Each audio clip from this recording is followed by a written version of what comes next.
RNZ News at 5 o'clock, Pita Corridor and Thomas Tene. A large forest products company, Windstone Pulp International, is planning to permanently shut its entire operation as a result of high wholesale energy prices. Earlier this month, the company paused work at its two sites, Tangiwa Sawmill and Karui pulp mill, to consider its future. Business reporter Jemima Houston has more. In a statement, Windstone Pulp said it told employees about a proposal to close indefinitely and cut 230 jobs at a meeting today. Chief Executive Mike Ryan says energy prices have increased dramatically, now making up more than 40% of the company's costs, and that's unsustainable. He says efforts to lobby on the energy crisis has resulted in big electricity companies coming forward with discounted offers, but they aren't enough to remain competitive. Mr. Ryan says consultation is underway with a decision expected in early September. ACT's leader David Seymour has criticised his coalition partners for denying their support to his treaty referendum bill, saying the respectful and democratic move would be to wait to see the public reaction. Politicians fronted at Koronehana yesterday, where they were challenged to state their positions on ACT's bid to redefine the treaty principles. MPs from both National and New Zealand First said they would send the legislation to Select Committee, but no further. In a tweet, Mr. Seymour says National may change its tune after the bill is drafted, and its MPs see that most New Zealanders support it. It comes after he earlier told RNZ that his coalition partners had jumped the gun and should keep an open mind. Greens co-leader Chloe Swarbrick has popped back at her former colleague Darlene Tana, saying it's clear the MP is not taking any responsibility. In a letter issued this afternoon, the now independent MP has rebuffed the Green Party's pleas to resign from Parliament. It means if the Greens want Ms Tana gone, they will need to use the Walker jumping law, which they have long opposed. Ms Swarbrick says that will ultimately be up to members. We've made it clear that Darlene Tana is not fit to be a member of Parliament by virtue of the actions that they have undertaken for several years, which is clear to anybody who reads that executive summary, and we've got to go forward the logical consequences. About 200 party delegates will meet at the start of next month to decide whether to boot Ms Tana out of Parliament. Banks say any regulation changes that make banking easier for consumers is a good thing. The Commerce Commission report has recommended pumping more money into KiwiBank, relaxing some bank rules and fast-tracking open banking to increase competition. The Banking Association's Chief Executive Roger Beaumont says he's looking forward to seeing how the government reacts. The thing to remember is that it is actually pretty easy to switch banks right now. I think the perception of switching banks is harder than the reality of switching banks, but open banking will be a piece of technology that will make digital savvy customers make that transition more comfortable for them. Roger Beaumont says the banking sector is highly regulated, making it difficult for new, smaller banks to enter the market.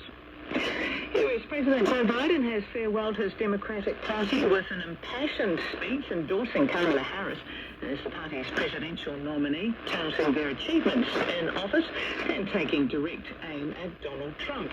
Mr. Biden delivered the keynote address on the first day of the Democratic National Convention in Chicago. It comes just a month after he announced he would not seek re-election. He told party delegates Kamala Harris will be a president children can look up to. Mr. Biden ended his speech by saying he will be the best campaign volunteer Ms Harris and her running mate Tim Walsh have ever seen. The Christchurch community leader says reducing the hours of off-licence liquor stores will reduce harm in the city.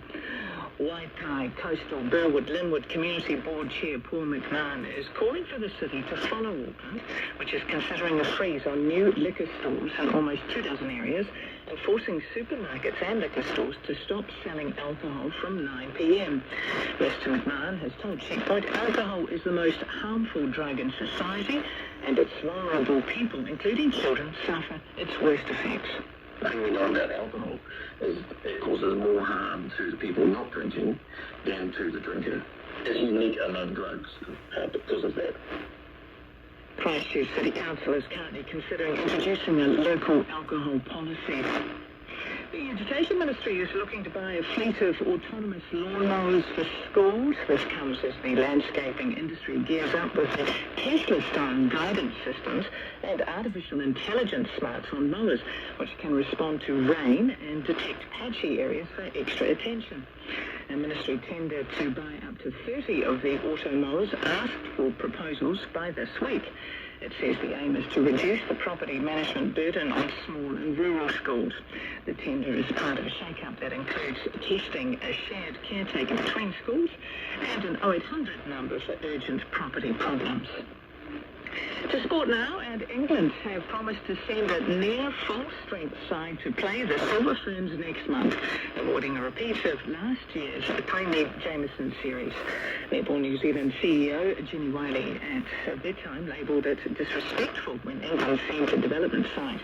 As it turned out, the Silver Ferns lost the opening test before bouncing back to win the series 2-1. Silver Ferns coach Dame Nolene Todua says a full-strength England will be a great test. Yeah, I'm really pleased about that in one way. I'm very challenged by what that would look like for us on court. These are the things that we've been talking about in regards to our sessions and what needs to happen in the Silver Ferns. So looking forward to those games. Football Ferns captain Ali Riley concedes the injury which kept her out of the recent Olympics could signal the end of her playing career. The 36-year-old, who's played over 160 internationals, was due to play at her 5th Olympics in Paris. She had to withdraw on the eve of the opening game against Canada with an ongoing painful nerve injury.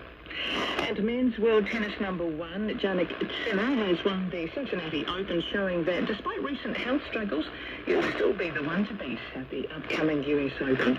Sinner's had hip problems and missed the Paris Olympics due to tonsillitis, but still won the Cincinnati event in straight sets. And that's the news. The Prime Minister defends the treaty principles. New Zealand people have chosen the MP electoral system. That's what we've chosen several times. That means that you get coalition governments, and that means you make compromises. A super yacht capsizes off Sicily with 2 New Zealanders on board. The vessel now is lying 49 meters in the seabed nearby Port Disaster. The DNC kicks off in Chicago. Inside the arena, as this made-for-TV spectacular plays out, we are going to see Democrats swooning over Kamala Harris. Bringing the world's news to you. Morning report goes from 6, RNZP National. An official forecast from Met Service until midnight tomorrow. Northland to Taranaki, including Coromandel and the central high country. Cloudy periods, a few showers, becoming confined to the west tomorrow. Bay of Plenty, Gisborne and Hawkesbury mostly fine, with a chance of a shower about Bay of Plenty this afternoon. Whanganui to Wellington and Wairarapa, partly cloudy with isolated showers clearing this afternoon and fine. Bulla and Westland, partly cloudy with a few showers north of Hokitika, fine elsewhere, but isolated showers tomorrow afternoon and evening. Nelson, Marlborough, Canterbury and Central and North Otago, fine with frosts morning and night. Dunedin, Clutha, Southland and Fiordland, partly cloudy, scattered showers mainly in the south, becoming confined to Fiordland tomorrow afternoon. And for the Chatham Islands, occasional showers.